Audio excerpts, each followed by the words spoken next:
Em poucos anos, a Heineken se consolidou como uma das marcas mais onipresentes do planeta, dominando bares, festivais e geladeiras do mundo inteiro. Para o consumidor médio, a marca é sinônimo de celebração e sucesso. Só que, enquanto o marketing vende um estilo de vida sustentável e premium, ativistas e comunidades do mundo inteiro começaram a notar um problema se acumulando de forma silenciosa. A montanha de resíduos de vidro. Desde simples garrafas abandonadas no meio ambiente até danos irreversíveis ao meio ambiente, o impacto desse descarte inadequado levanta uma questão urgente. Será que essa gigante cervejeira está ignorando o custo real da sua embalagem no auge da sua dominação global? Hoje nós vamos entender como que funciona essa cadeia de consumo e descarte, quais os reais impactos envolvidos nisso e por que o desgaste dessas garrafas virou preocupação em várias partes do mundo. E não, pessoal, isso aqui não é um vídeo contra a cerveja, muito menos um ataque gratuito à própria marca. A ideia aqui é simplesmente entender como que funciona essa engrenagem, porque quando uma empresa vende bilhões de unidades por ano, qualquer problema ambiental acaba crescendo numa escala absurda, e muitas vezes o impacto disso raramente aparece nas propagandas. Eu sou Evandro Damasceno e hoje nós vamos entender um pouco mais sobre essa crise silenciosa do descarte do vidro. A ascensão da empresa. A Heineken não é apenas uma cervejaria, é um império logístico. Fundada por Gerard Adrian Heineken em 1864 em Amsterdã, hoje a marca é presente em mais de 190 países e conta com uma presença massiva no Brasil e no mundo e uma escala de produção astronômica, movimentando bilhões de dólares anualmente. E só no Brasil ela se tornou uma das líderes do mercado premium. Mas com todo esse crescimento veio também um consumo absurdo de embalagens, principalmente de vidro, que, embora seja descartável em teoria, na prática ele tem uma taxa de descarte alarmante. E isso, claro, quando falamos de consumo fora de casa, bares, eventos, praias, áreas urbanas e até áreas rurais.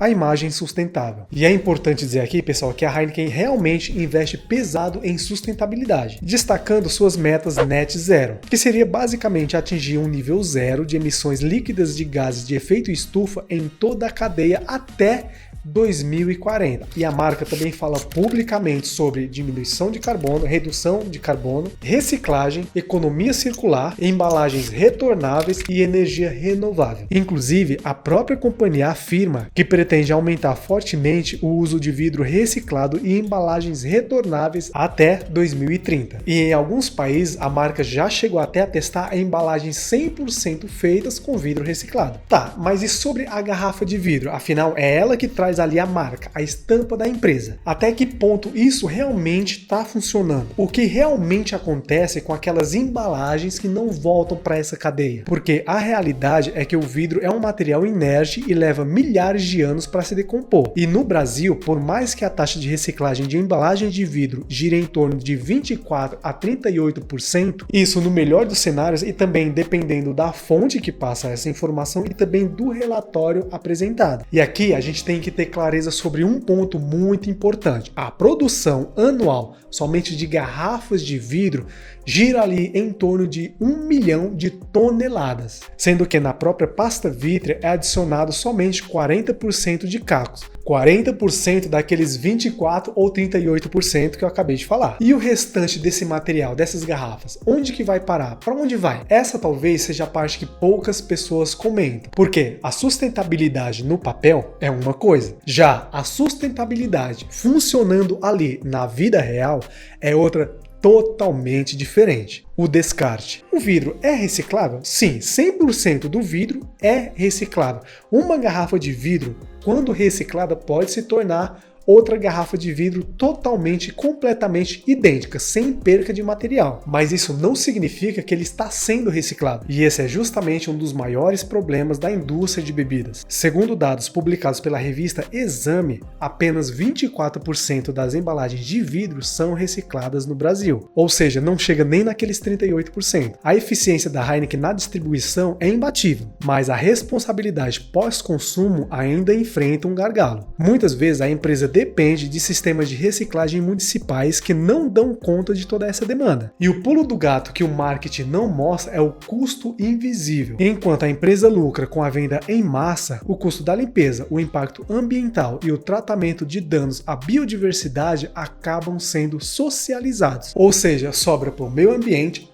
para o poder público, para mim e para você. E o problema fica ainda maior quando a gente entende o tamanho dessa operação. Estamos falando aqui de bilhões de garrafas circulando todos os anos. E basta uma pequena porcentagem dessa quantidade ser descartada de forma inadequada e a gente tem aí um problemão. Isso significa que a Heineken tem que parar de vender em garrafa de vidro? Não, mas significa que o modelo atual focado na expansão acelerada, talvez sem uma infraestrutura de logística reversa que acompanhe o volume, parece ser insustentável a longo prazo. Agora, sendo justo aqui, a responsabilidade não é somente da Heineken, porque existe também falha na coleta pública, descarte incorreto por conta dos próprios consumidores, dificuldade na logística de reciclagem do vidro e até mesmo a ausência de uma educação ambiental mais eficaz. Inclusive, a própria empresa mantém programas de circularidade e reutilização de garrafas retornáveis. Segundo a Heineken Brasil, algumas garrafas retornáveis podem gerar até 18 vezes menos resíduo do que as versões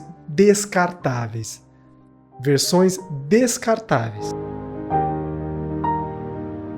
Aí surge uma pergunta importante. Será que esse sistema de reciclagem atual consegue acompanhar o crescimento absurdo da indústria de bebida? Porque uma coisa é você produzir a embalagem reciclável. Outra coisa totalmente diferente é você garantir que essas embalagens realmente sejam recicladas. Imagens simples como essas aqui, por exemplo, que podem fazer ou não parte do seu dia a dia, diz muita coisa sobre esse ponto. A reciclagem realmente acontece? Muitas empresas utilizam campanhas ambientais como parte central da comunicação da marca. Só que especialistas frequentemente questionam até que ponto essas iniciativas conseguem compensar o impacto ambiental real gerado em escala global. E existe até um termo para isso, greenwash, quando a sustentabilidade vira estratégia de marketing. Quantas empresas a gente não conhece que faz exatamente isso? Colocam ali nas campanhas delas de venda do produto algo relacionado à reciclagem, à sustentabilidade. Porque falando que elas ajudam o meio ambiente, mesmo que elas não façam isso, colocando esse detalhe na campanha, vai fazer com que elas consigam vender mais aquele produto.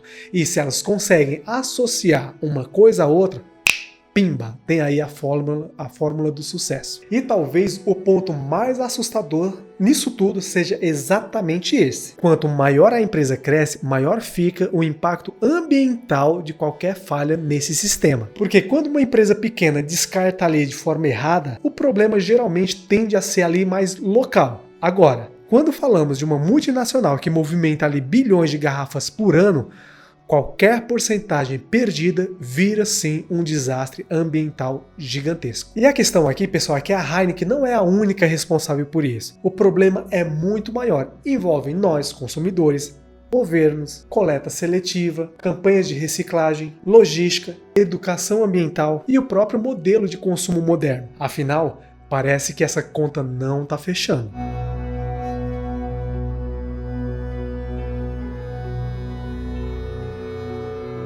Mas e aí, na sua cidade, você vê muito descarte inadequado de garrafa de vidro? Se sim, quais marcas estão estampadas nela? Você acha que empresas desse porte deveriam ser obrigadas por lei a retirar do mercado o volume de vidro que colocaram? Comenta aqui embaixo que eu quero saber a sua opinião. Nos vemos no próximo vídeo. Pessoal, esse foi um modelo um pouco diferente de vídeo, esse daqui é o primeiro desse modelo aqui que eu pretendo trazer mais aqui para o canal, porém eu só vou trazer se vocês realmente gostarem dele e engajarem pelo menos um pouco. Então se você gostou e quer que eu traga mais conteúdos como esse daqui, mais informativo, para dar uma diferenciada aqui no canal e também agregar conhecimento, aquilo que eu venho passando já há alguns anos aqui para você, comenta aqui embaixo, Evandro, gostei, pode trazer mais, que aí com certeza eu farei mais com outros temas também relacionados ou à parte de vidro ou à vidrofusão em si. Não pretendo fugir desses dois assuntos não, tá bom? Aqui quem falou foi Evandro Damasceno e nos vemos no próximo vídeo. Grande abraço, valeu!